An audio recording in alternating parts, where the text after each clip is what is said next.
ओम नमः शिवाय। आप सभी का शिव पुराण की इस कथा श्रवण में हार्दिक स्वागत है, अभिनंदन है और आप सभी शिव भक्तों को सादर प्रणाम। आजकल जो हम शिव पुराण की जो कथा श्रवण कर रहे हैं, शिव पुराण साक्षात शिववाणी है और इसके अंतर्गत वायव्य संहिता का जो हम इस समय कथा श्रवण कर रहे हैं, आज का अध्याय है 33वां अध्याय, परम धर्म का प्रतिपादन। शैवागम के अनुसार पाशुपत ज्ञान तथा उसके साधनों का वर्णन। ऋषियों ने पूछा, वायुदेव, वह कौन सा श्रेष्ठ अनुष्ठान है जो मोक्ष स्वरूप ज्ञान को अपरोक्ष कर देता है? उसको और उसके साधनों का आज हमें बताने की कृपा करें। वायुदेव ने कहा, भगवान शिव का बताया हुआ जो परम धर्म है उसी को श्रेष्ठ अनुष्ठान कहा गया है। उसके सिद्ध होने पर साक्षात मोक्षदायक शिव अपरोक्ष हो जाते हैं। वह परम धर्म 5 पर्वों के कारण क्रमशः 5 प्रकार का जानना चाहिए। उन पर्वों के नाम है क्रिया, तप, जप, ध्यान और ज्ञान। ये उत्तरोत्तर श्रेष्ठ हैं। उन उत्कृष्ट साधनों से सिद्ध हुआ धर्म परम धर्म माना गया है, जहाँ परोक्ष ज्ञान भी अपरोक्ष ज्ञान होकर मोक्षदायक होता है। वैदिक धर्म 2 प्रकार के बताए गए हैं, परम और अपरम। धर्म शब्द से प्रतिपाद अर्थ में हमारे लिए श्रुति ही प्रमाण है। योग पर्यंत जो परम धर्म है वह श्रुतियों के शिरोभूत उपनिषद में वर्णित है, और जो अपरम धर्म है वह उसकी अपेक्षा नीचे श्रुति के मुख भाग से अर्थात संहिता मंत्रों द्वारा प्रतिपादित हुआ है, जिसमें पशु या बद्ध जीवों का अधिकार नहीं है। वह वेदांत वर्णित धर्म परम धर्म माना गया है।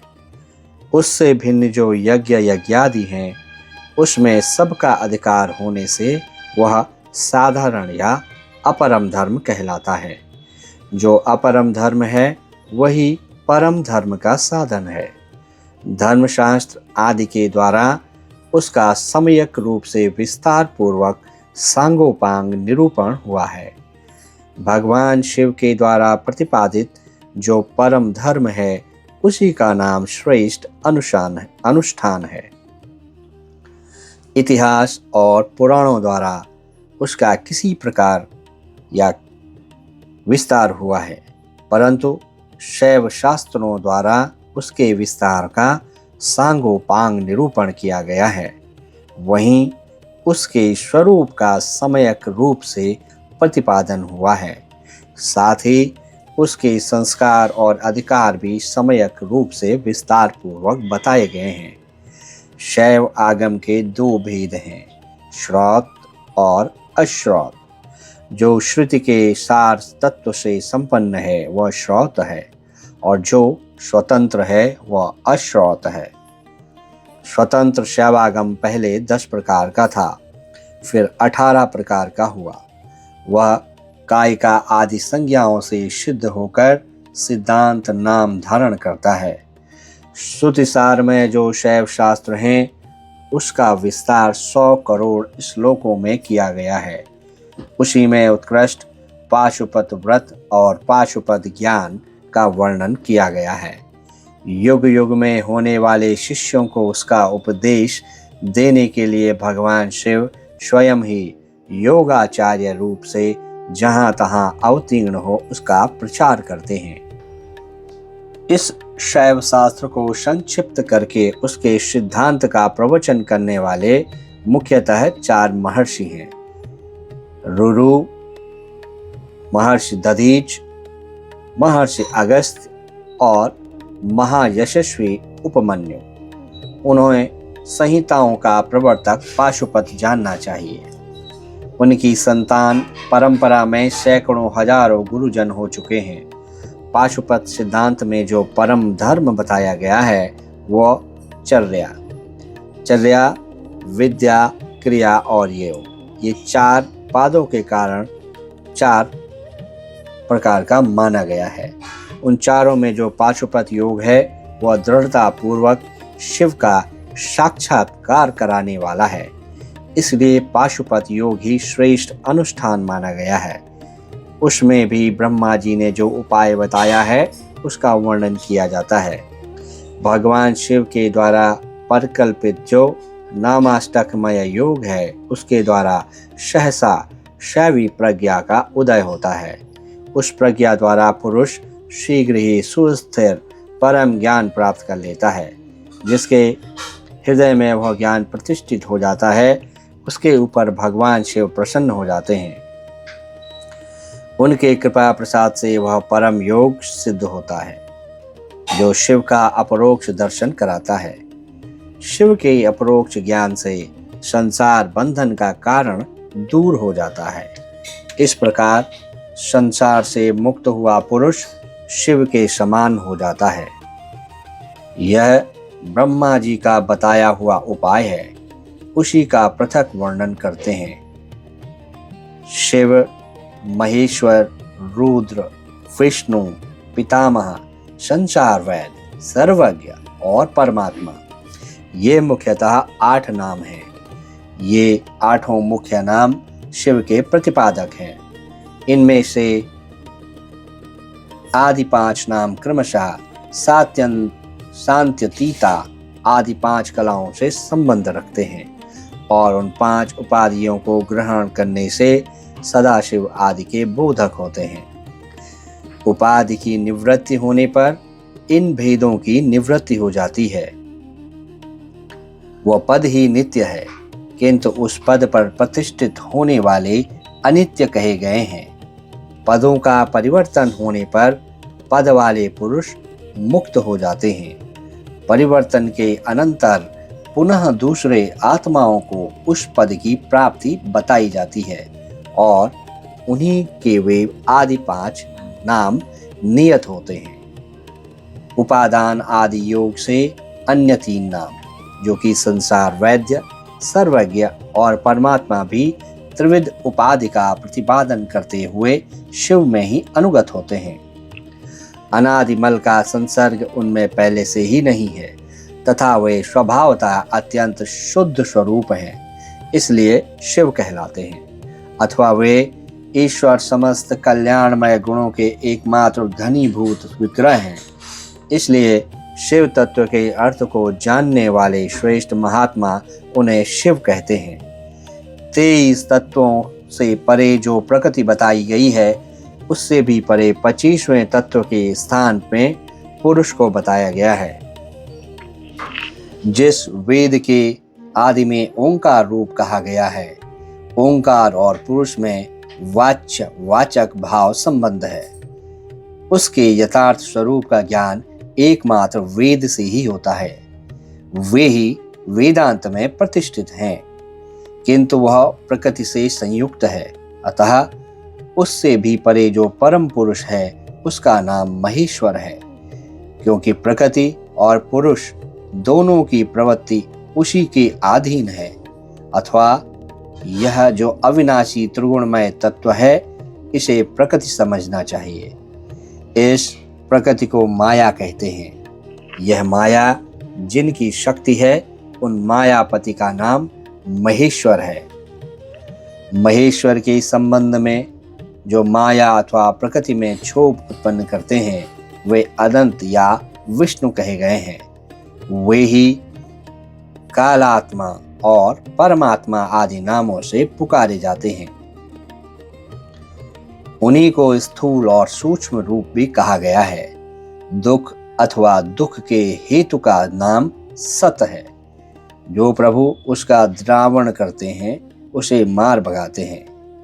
उन परम कारण शिव को साधु पुरुष रुद्र कहते हैं। कला काल आदि तत्वों से लेकर भूतों में पृथ्वी पर्यंत जो 36 तत्व हैं उन्हीं से शरीर बनता है। तो ये जो तत्व हैं उनमें 7 कला, काल, नियति, विद्या, राग, प्रकृति और गुण, ये 7 तत्व,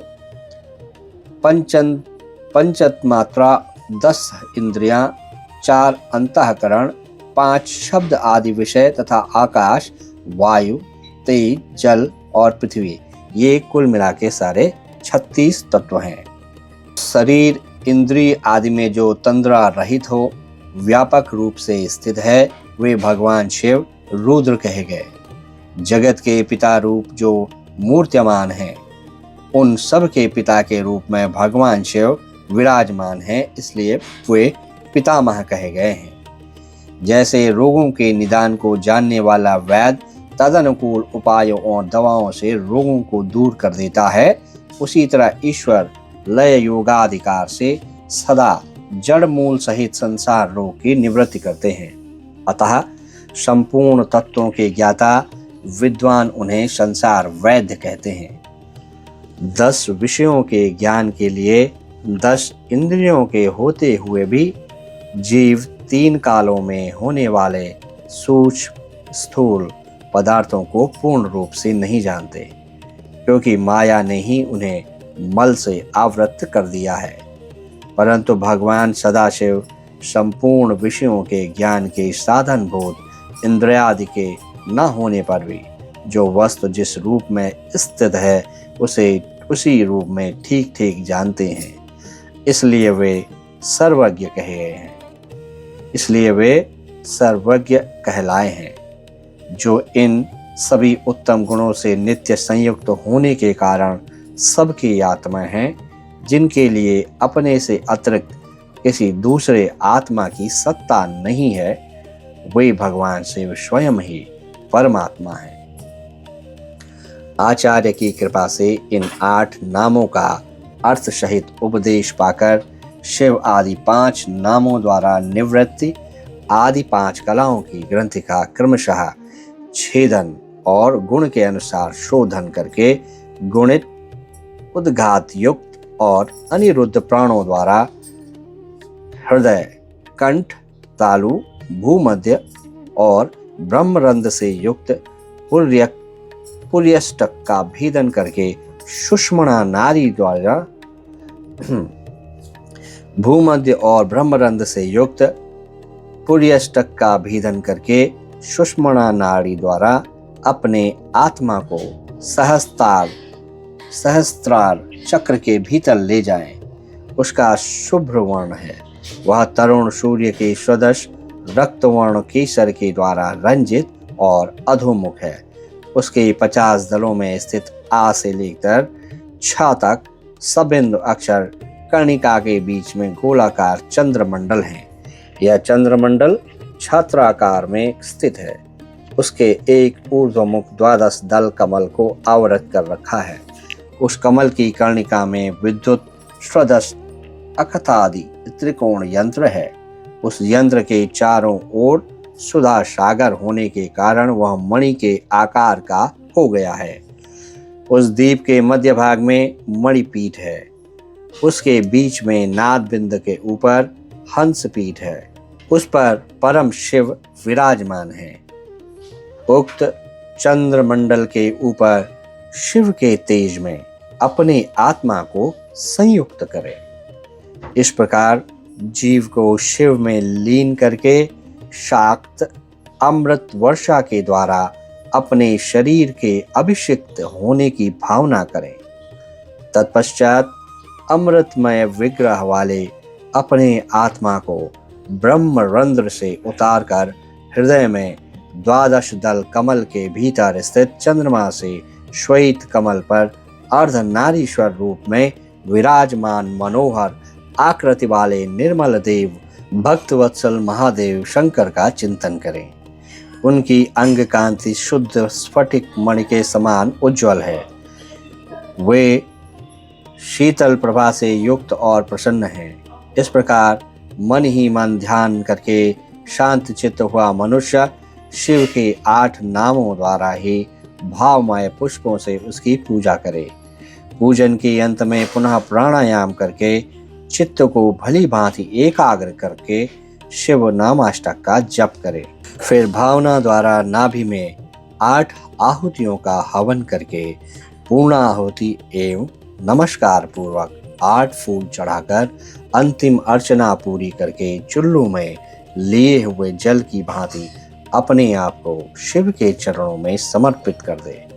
इस प्रकार करने से शीघ्र ही मंगलमय पाशुपत ज्ञान की प्राप्ति हो जाती है और साधक उस ज्ञान की सुस्थिरता पा लेता है।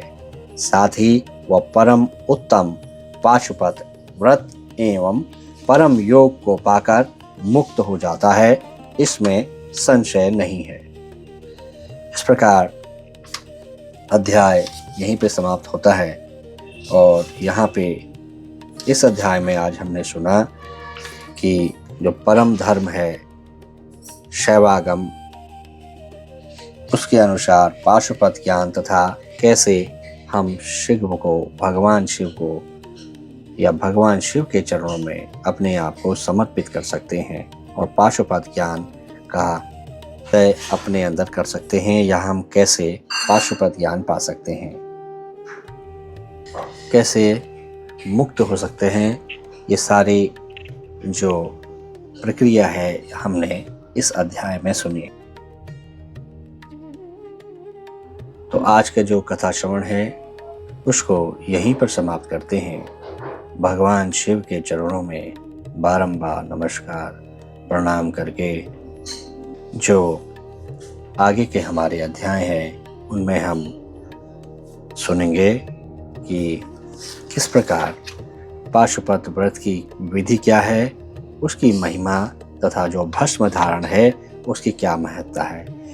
ये हम अगले अध्यायों में श्रवण करेंगे। इसके साथ ही आज की जो कथा श्रवण है उसको यहीं पर समाप्त करते हैं। भगवान भोलेनाथ शिव के चरणों में अपने आप को समर्पित करके आप सभी के ऊपर भगवान शिव की कृपा बनी रहे। आपसे हमेशा की तरह एक निवेदन है कि आप इस कथा श्रवण को, जो सुपात्र हैं, जो लोग स्वयं स्वाध्याय नहीं कर सकते, जो दिव्यांगजन हैं या वृद्ध हैं, उनको जरूर सुनाएं, क्योंकि कथा के श्रवण और कथन का एक सा ही पुण्य है। आप किसी को अगर सुनाते हैं या मदद करते हैं उनके सुनने में, तो उसका जो पुण्य फल है वो आपको भी प्राप्त होगा और उनको मुक्ति प्राप्त होगी। आशा है, उम्मीद है आपको ये कथा श्रवण अच्छा लग रहा होगा। भगवान शिव की कृपा से ये जो प्रारंभ हुई है कथा श्रवण, भगवान शिव सभी की भी कृपा करें। ओम नमः शिवाय।